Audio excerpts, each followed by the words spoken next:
Bonjour tout le monde, bienvenue à cette séance d'information sur nos programmes en pair et danse dans le cadre de nos rendez-vous de la fac. Je m'appelle Laura Belfadla, je suis conseillère aux communications à la faculté de l'apprentissage continu. Je suis avec Katia Panagopoulos qui est responsable de nos programmes en pair et danse. Et nous avons le plaisir d'accueillir aujourd'hui Raphaël Charqui qui est pair aidant, spécialiste en activité clinique des pairs aidants au CIUS de l'Ouest de l'île de Montréal. Et Jocelyn Lecomte qui est avocat en droit de la santé au CIUS du nord de l'île de Montréal et il est également chargé de cours à la faculté de l'apprentissage continu de l'Université de Montréal. Katia, est-ce que tu peux nous rappeler en quelques mots ce qu'est la pérédance? Oui, donc merci Laura. Bonjour et bienvenue à toutes et tous. Oui, effectivement, je pense que c'est important tout d'abord d'établir ce qu'est la père aidance. Donc, un père aidant, c'est une personne qui a vécu une expérience difficile ou qui présente une condition qui affecte son quotidien. Donc, par exemple, des problèmes de santé mentale, de santé physique, d'addiction, d'itinérance, et qui, une fois suffisamment rétablie, la personne souhaite utiliser cette expérience-là pour aider, pour soutenir et pour accompagner d'autres personnes qui vivent une situation semblable. Je pense que c'est aussi important de faire la distinction entre le père aidant et le proche aidant ou un aidant naturel, puisque ça arrive de confondre les deux termes. Donc, un proche aidant, c'est une personne de l'entourage, donc un frère, une sœur, un parent, un ami, même un voisin, qui soutient une personne en difficulté, donc en raison d'un handicap, d'une maladie ou même de la vieillesse, mais qui n'a pas nécessairement vécu la même maladie, le même trouble. Donc, le soutien généralement, c'est non rémunéré et motivé par un lien affectif. Donc, la particularité du père aidant, lui, c'est vraiment, étant donné qu'il a vécu le même trouble que le père aidé, ben, il va pouvoir utiliser son savoir expérientiel pour accompagner d'autres personnes en parcours de rétablissement, soit comme bénévole, mais plus souvent comme un employé rémunéré dans une équipe de soins. Puis, on va voir un petit peu plus loin là, dans la présentation où on retrouve des pères aidants, justement. D'accord, merci. Raphaël Charqui, vous êtes père aidant. Est-ce que vous pouvez compléter sa définition et nous partager peut-être votre expérience sur le terrain? Oui, tout à fait. Donc, Katia l'a bien énoncé.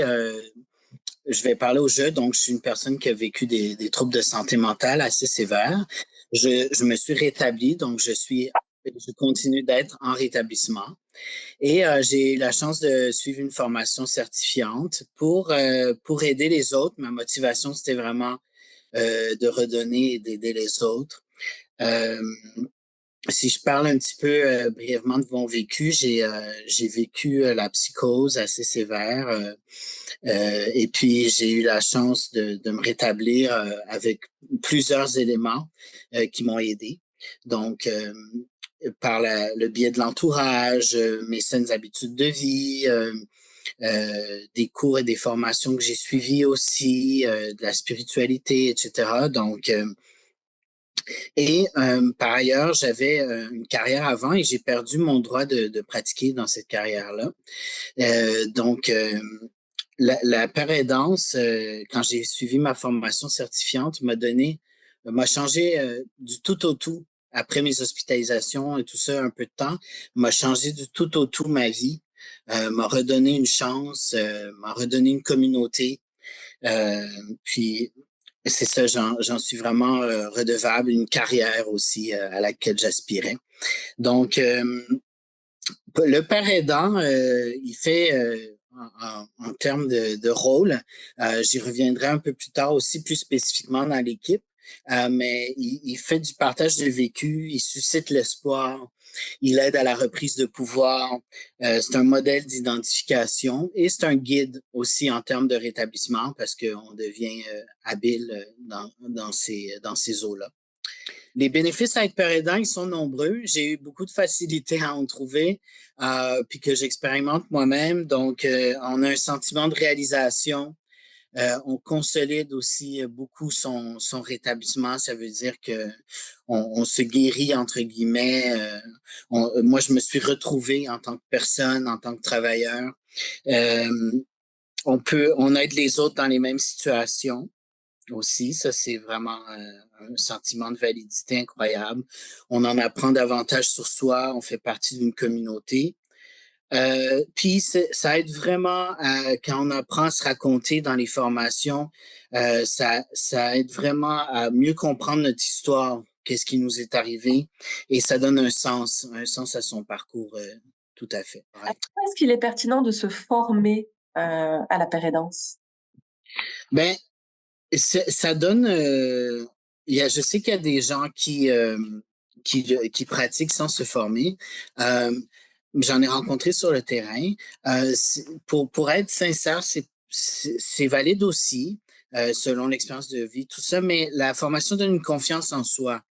Elle donne aussi une façon de comprendre le système dans lequel on œuvre, de comprendre le réseau, euh, et puis de bien mettre ses limites aussi à partir de ce moment-là, quand on a une meilleure compréhension des choses.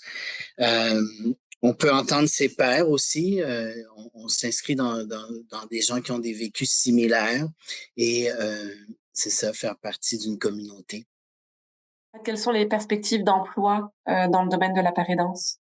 Oui, j'ai fait j'entends beaucoup des gens qui recherchent sur le terrain des parents aidants. J'ai fait des petites recherches. Donc, en 2024, il y a environ au Québec 370 personnes qui ont été formées. Environ, là. 243 sont actifs, c'est-à-dire sont travail. Et à l'intérieur de ça, 162 en santé mentale. Donc, 243, ça peut être en travail en général, 162 vraiment en santé mentale. Donc, c'est à peu près 66,7% là, en 2024, mais ça augmente à chaque année parce qu'on en parle de plus en plus dans les médias, puis les parents aidants pionniers qui font leur place aident à ouvrir aussi des possibilités. D'accord. Et est-ce que vous avez une idée du salaire moyen que gagne un père aidant? Tout à fait. Alors, dans le réseau, dans le SUS, c'est l'échelle salariale de l'éducateur classe 2. Donc, en avril de cette année, ça va être de 26,81 jusqu'à 39,88, l'échelle. Et en organisme communautaire, par exemple, peut-être salaire de début, ce serait 19,27, moyen 26,59 et plus haut dans les 36 $ de l'heure à peu près. Il y a des belles perspectives de travail en organisme communautaire aussi. J'ai passé par là. Et je pense qu'il y a aussi via la certification possibilité d'avoir l'échelle salariale des travailleurs sociaux quand on travaille comme ARH, agent des relations humaines. D'accord, je vous remercie. Katia, est-ce que tu peux nous présenter le programme du certificat et le micro-programme? Pour faire un peu de pouce sur ce que Raphaël vient de dire, pour illustrer justement la demande, après plusieurs consultations, je pourrais dire, la Faculté de l'apprentissage continu a décidé d'offrir 2 nouveaux programmes en père aidance pour répondre à la demande. Ce sont les seules formations universitaires créditées en père aidance. Donc, on a le micro-programme. On parle d'une formation de 15 crédits, qui est l'équivalent de 5 cours, et d'un certificat en père aidance de 30 crédits, qui est l'équivalent de 10 cours. Donc, les objectifs du programme, en fait, ce qu'on souhaite, une fois que les étudiants et étudiantes terminent leur programme, on souhaite qu'ils soient en mesure de se situer dans le monde de la père aidance, qu'ils soient capables de construire leur identité en tant que père aidant, d'adapter leurs pratiques comme père aidant en tenant compte des enjeux éthiques, des biais cognitifs et du cadre législatif de la père aidance. On souhaite aussi qu'ils intègrent les fondements pratiques de la père aidance en accompagnant le père aidé dans une trajectoire de rétablissement sous l'angle de la santé globale. Raphaël l'a bien illustré tantôt. Et on souhaite qu'ils puissent organiser leurs interventions autour des techniques d'intervention appropriées. Puis là, j'ai mis particulièrement au certificat parce que vous allez remarquer entre les 2 programmes qu'au certificat, il y a beaucoup plus de crédits de cours qui sont dédiés à l'intervention. À qui s'adresse le programme? Donc, la clientèle première du programme de père aidance correspond aux personnes qui, parce qu'elles ont vécu une situation difficile et qu'elles s'inscrivent dans une trajectoire de rétablissement, qu'elle soit transformée, ce vécu-là, cette expérience-là, pour accompagner d'autres personnes qui vivent quelque chose de semblable. Donc, on recherche vraiment des candidats qui vont s'inscrire parce qu'ils souhaitent vraiment s'investir profondément dans le programme, puis évidemment qu'ils ont à cœur la paire aidance. Vous allez remarquer aussi dans les cours que parmi les méthodes pédagogiques qu'on utilise, il va y avoir beaucoup d'ateliers, beaucoup de pratiques, d'ateliers sur le dévoilement. Il va y avoir des débats, des mises en situation où la personne étudiante va être appelée à se positionner dans différents scénarios, comme par exemple des dilemmes éthiques, des aspects juridiques, la confidentialité, les transferts d'informations vers des professionnels, etc. Donc, on veut vraiment que l'étudiant soit capable de développer un esprit critique, puis que ce genre de situations-là, qui vont évidemment vivre là, dans le milieu, qu'il soit capable de réagir rapidement dans des situations complexes ou un peu délicates. Donc, vous allez me demander, mais quelle est la différence entre le microprogramme et le certificat? Il y en a quand même une. Donc, dans le microprogramme, là, je vous montre la structure à l'écran pour le microprogramme. Donc, on parle de 5 cours obligatoires, 3 crédits chacun, donc pour un total de 15 crédits. Ce sont des cours, évidemment, ce sont des cours identiques aux cours de base au certificat. Donc, je vais changer tout de suite de diapo pour vous montrer le certificat. Donc, les 5 cours du microprogramme sont exactement les mêmes que les 5 cours obligatoires du certificat en paire aidance dans le bloc A, comme on voit à l'écran. Ça veut dire que, par exemple, si vous décidez, parce qu'on offre les 2 programmes à l'automne 2026, si vous décidez de vous inscrire au microprogramme et qu'à la fin du microprogramme, vous êtes emballé, vous êtes très satisfait de la formation, vous décidez de poursuivre vos études, ben, il va être possible de faire une demande au certificat. Puis, rendu au certificat, nous, on va évidemment vous reconnaître les 5 cours du bloc A qui sont identiques au microprogramme. Et il vous restera 5 cours à faire au certificat pour obtenir le certificat. Et là, on parle de 5 cours dans le bloc B ou C, ou les deux.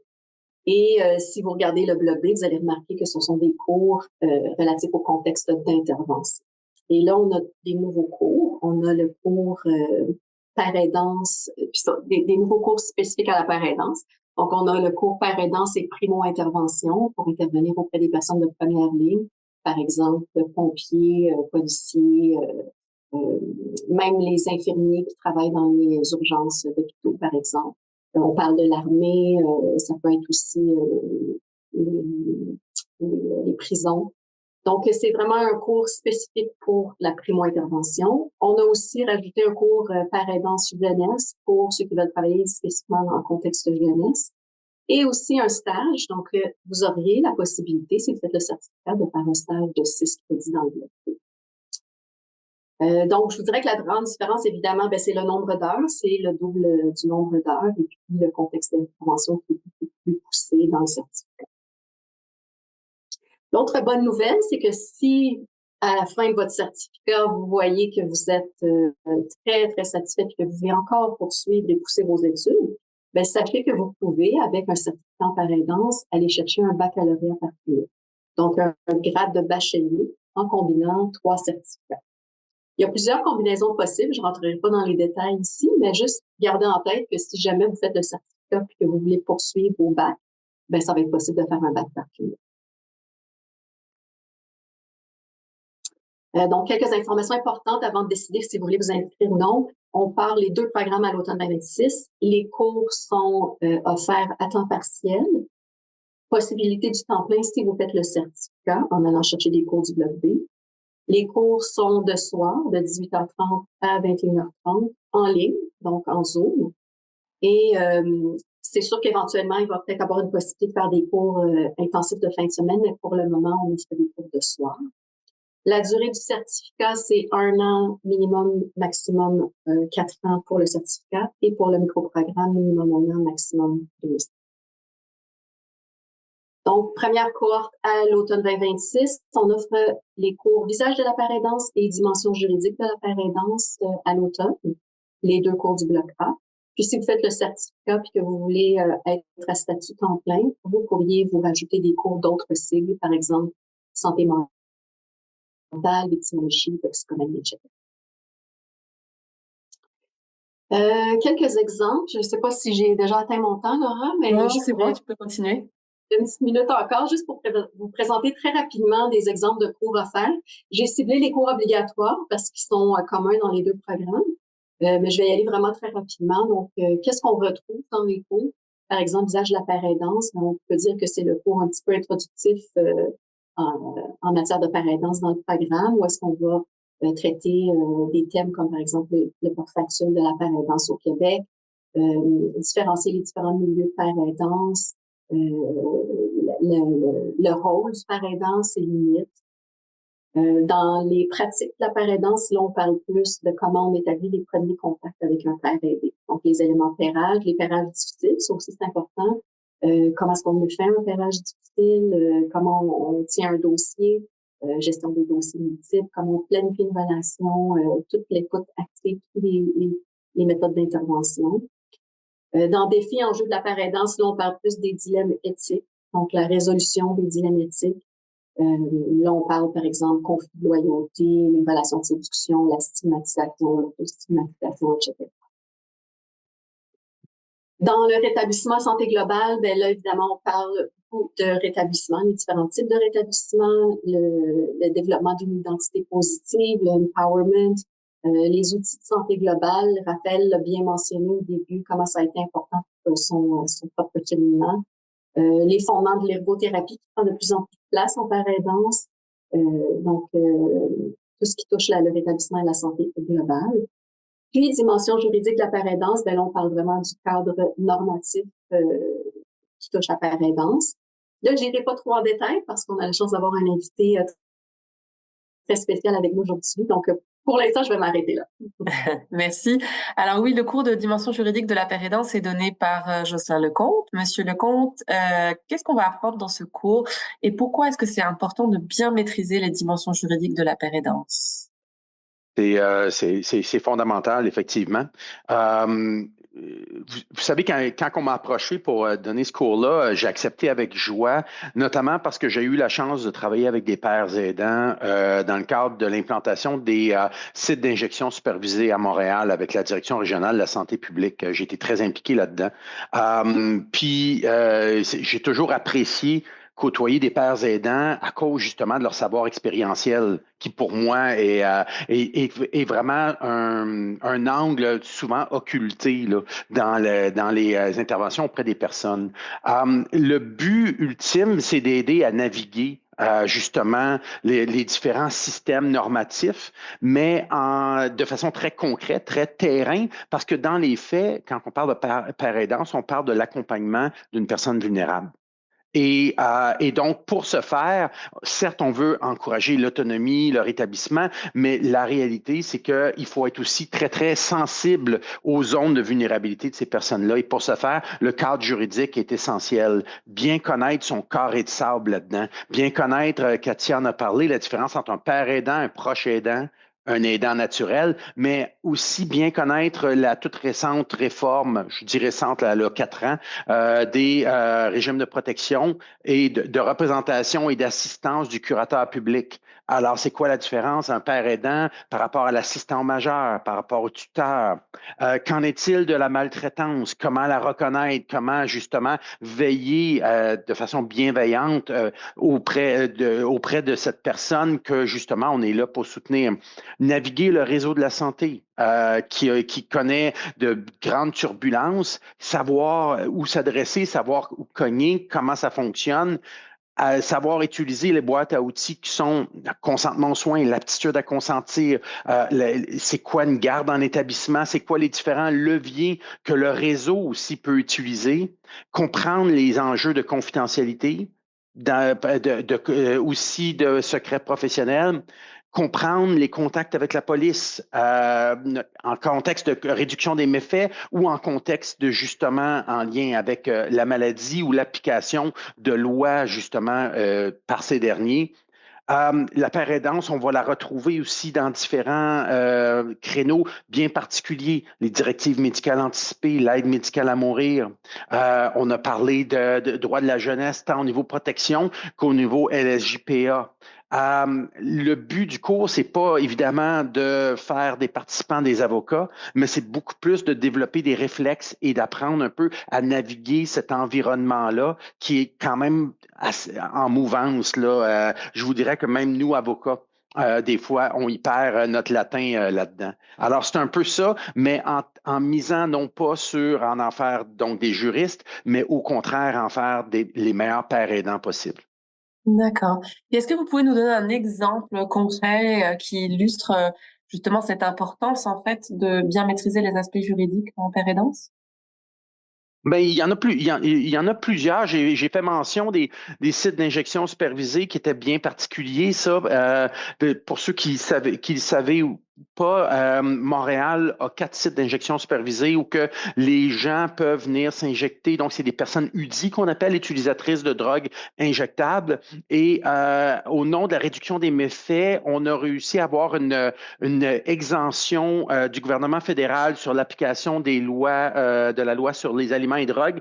Dit autrement, les gens ont le droit d'amener de la drogue et de s'injecter dans un milieu sécuritaire. Ils sont accueillis par des pères aidants qui ne les jugent pas, mais comprennent bien le cadre juridique aussi de ce qui se passe présentement, parce que je peux vous le dire, les sites d'injection supervisée sont sous haute surveillance policière, et dans ce cadre-là, donc, accompagne la personne, l'accueil. Après ça, si elle veut s'injecter, l'envoie vers l'arrière du site où il y a une infirmière qui l'attend. Ensuite, en sortant, évalue la capacité de la personne à prendre soin d'elle-même. Est-ce qu'elle est en difficulté? Est-ce qu'elle a la dose? Est-ce qu'elle passe? Et ainsi de suite. Voyant, devant agir dans certains cas, pas agir dans d'autres cas.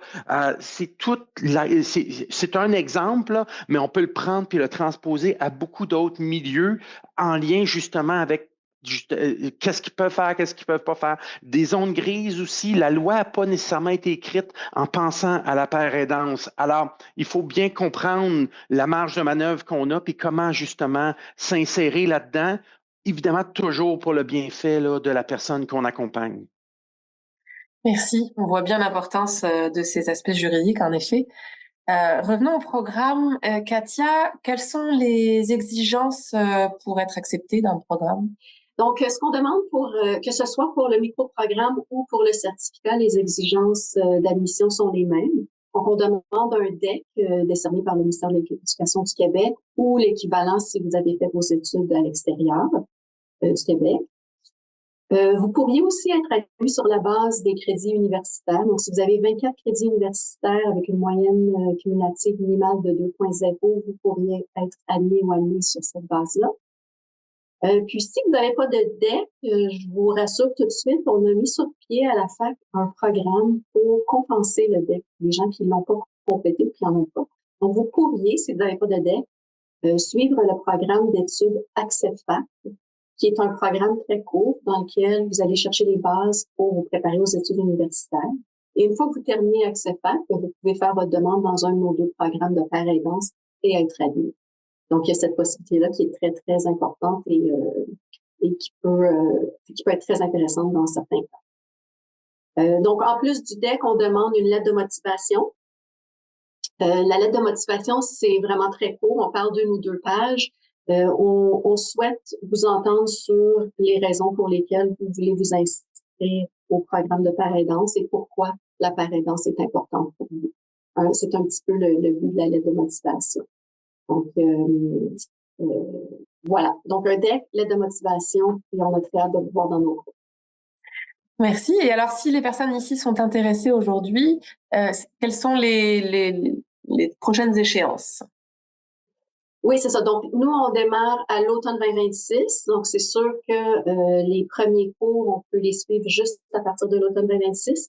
Et vous avez un délai pour déposer une demande d'admission qui est le 1er juin prochain. Donc, vous avez jusqu'au 1er juin pour déposer une demande. Moi, je vous encourage à déposer votre demande le plus vite possible parce que, premièrement, les admissions sont en cours. Donc, on a déjà des admis dans le programme. Puis, s'il se remplit très vite, parfois, on arrête de prendre des inscriptions. Puis, le programme, une autre chose qui est importante à savoir, que les gens ne savent pas toujours, c'est que c'est pas parce que la limite est le 1er juin que nous, on n'ouvre pas les paniers d'inscription au cours avant Donc, ceux qui sont inscrits plus rapidement ont les choix de cours plus rapidement aussi. Donc, moi, je vous dirais que si vous êtes déjà sûr de vous inscrire au programme, faites-le maintenant. Merci beaucoup.